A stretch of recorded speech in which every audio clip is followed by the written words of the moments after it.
Hello everyone, I'm Luke Neller and this is Best Replays of the Week. Today we have light tanks wreaking havoc, a defender in a shoebox, and the first Armoured Fist award on the show. Let's watch!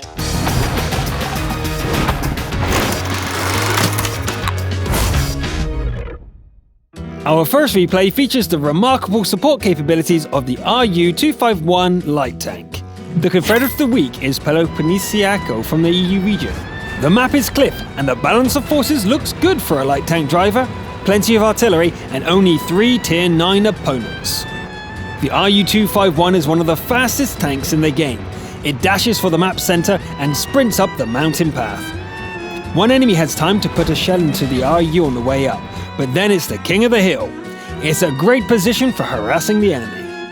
Peloponnesiaco keeps firing and moving, dealing damage to a lot of enemies.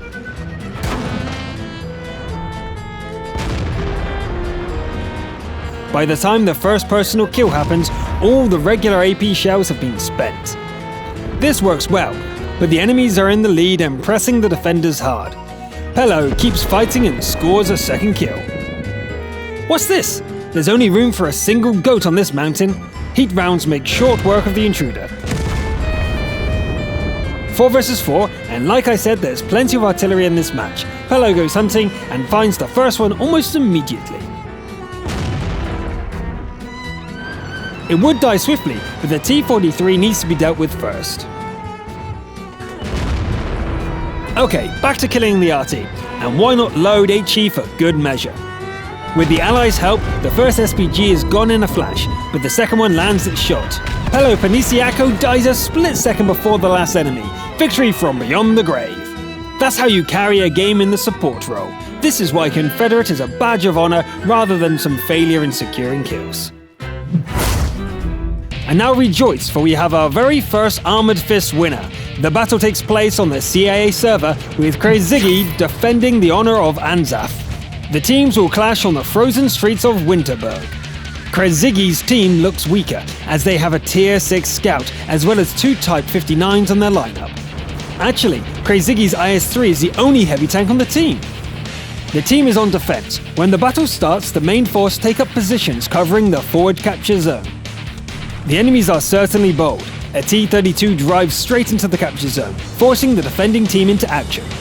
The original Kappa moves on, engaging the light tanks on the eastern road. Other Kappas take its place though, and the med-heavy forces of Anzaf gets busy with the resets. One down, Krezigi reminds the opponents of the power of the IS-3. The T-32 in the east keeps the defenders pinned down, and the capture is getting worryingly close. 83%, this can't wait any longer. Krezigi and the Pershing move forward and successfully reset the capture. The Pershing and another teammate die only moments later, putting the enemy's 2 tanks in the lead. An AMX 1390 charges Krezigi, but doesn't fire a single shot. It's very strange, but also one less enemy to worry about. The enemy IS chases the last remaining ally, making itself an easy target. The ally dies anyway, leaving Krezigi alone to face the Bulldog and the T-32. The enemies are trying to catch the IS-3 between the hammer and the anvil. Krezigi backs away and manages to land a solid hit on the Bulldog before the Heavy arrives. A nice hit on the Heavy, and the return shot just takes out a track. A repair kit fixes that, and the next shot secures the kill. The Bulldog is close, and Krezigi doesn't even slow down. A ram makes the light miss its final shot, and then the match is over. Victory! That started to look bad for the team, but Krezigi carried the day with 5 kills and plenty of HP to spare. Good game. When the base is about to fall, the defender steps forward to save the day. This time the duty falls on Vashta Mamka. Vashta drives that tiny shoebox of an artillery piece, the FB-304. The encounter battle is fought on the EU cluster and the map is Winter Himmelsdorf. Himmelsdorf is notoriously unfriendly for artillery, but then this is not your average SPG. Vashta starts with giving fire support over the hill and scores the first kill almost immediately. The high arc of fire is really handy. Vashta stays in place for now and keeps the loaders busy. The shoebox doesn't hit hard, but the rate of fire is impressive.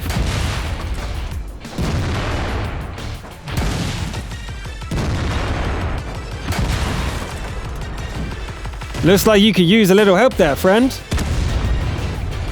A capture warning means it's time to move. The shoebox doesn't have the range to do anything about it from this distance.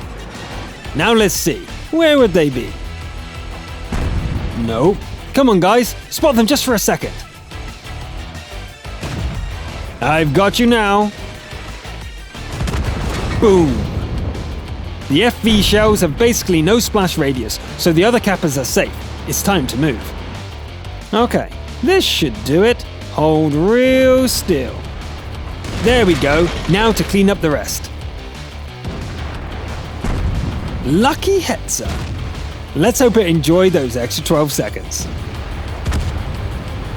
One more to go. The first location doesn't pan out, but relocating is fast with this thing. The final kill is just a question of pumping out enough shells. Complete. It's always nice to see artillery doing well on Himmelsdorf, and that was a great show from the little machine. Well played, Defender. And now it's time for some mayhem. The killer's name is Rips Torn, and the murder machine is the VK2801 Scouts? Let's see how that works. The battleground is Muravanka on the North American cluster, and the match is a Tier 7 standard battle. The fighting starts as soon as contact is made, and the VK takes quite a beating before the first kill is secure. Luckily, the commander packed along some chocolate. Rips Torn finds a nice bush and lets the crew recover for a few seconds. All good, guys? Great. Let's kill this dude. Good work, crew! Rips Torn could go hunting, but somebody should probably protect the arty.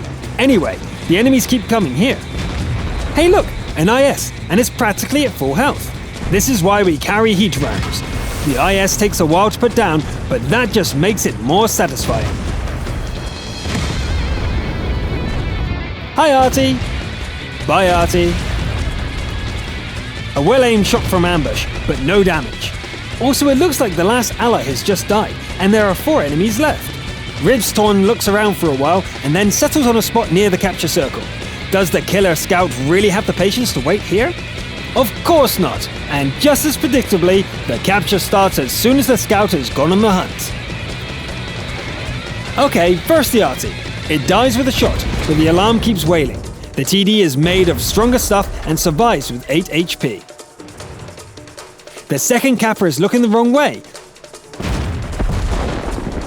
Finally, some peace and quiet.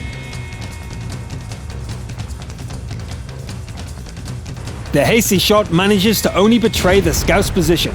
Rips Torn makes use of the VK speed and comes to the enemy from a completely different direction. The second shot misses as well, but at this point there's nothing the TD can do. The grill tries its luck, but it's much too late. Where is it anyway? It's time to finish this. You know what? There's an easier way to end this. Either the grill comes to defend, or it loses anyway. As it happens, the grill was trying to capture, but it wasn't quite fast enough. It tries its luck with blind shots, but victory goes to Rips Torn, with 7 kills. That was a good scout rampage. The difficult start made the next 6 kills all the more impressive. Well played, Top Gun!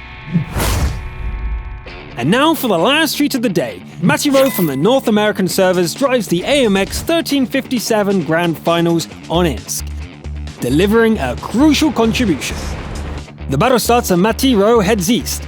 This should be far enough to spot anything coming for the artillery.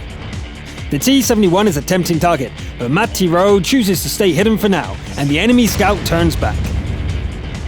The Jagdpanzer is another matter. It goes down in a hail of shells, even though most of the damage is done by allies. The reload isn't ready, but the SPG is oblivious to the danger. Once the magazine is ready, the enemy dies in seconds. This time the T-71 gets around, but then Matty Rowe goes for the reload again. The allies succumbs to superior numbers, and Matty Rowe stays hidden, spotting for artillery. This isn't good. It's time to get in there before all is lost.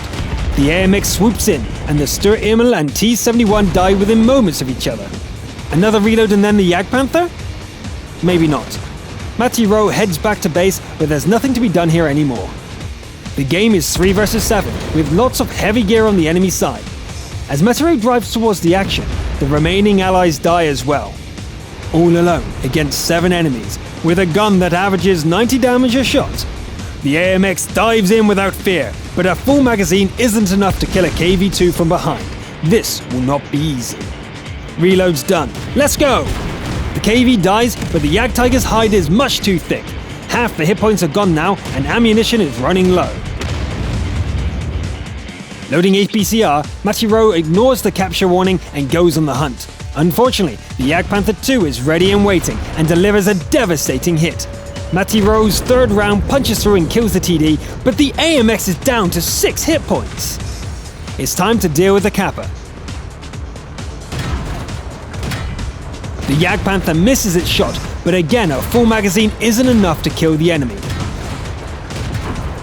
Matiro stays close, waits out the reload, and finishes the job.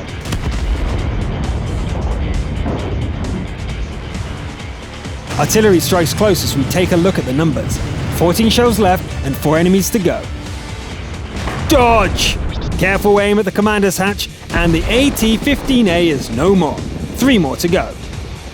The RT is next. Its point-blank shot goes high, but it manages to back into the AMX, taking it from 6 hit points to 4.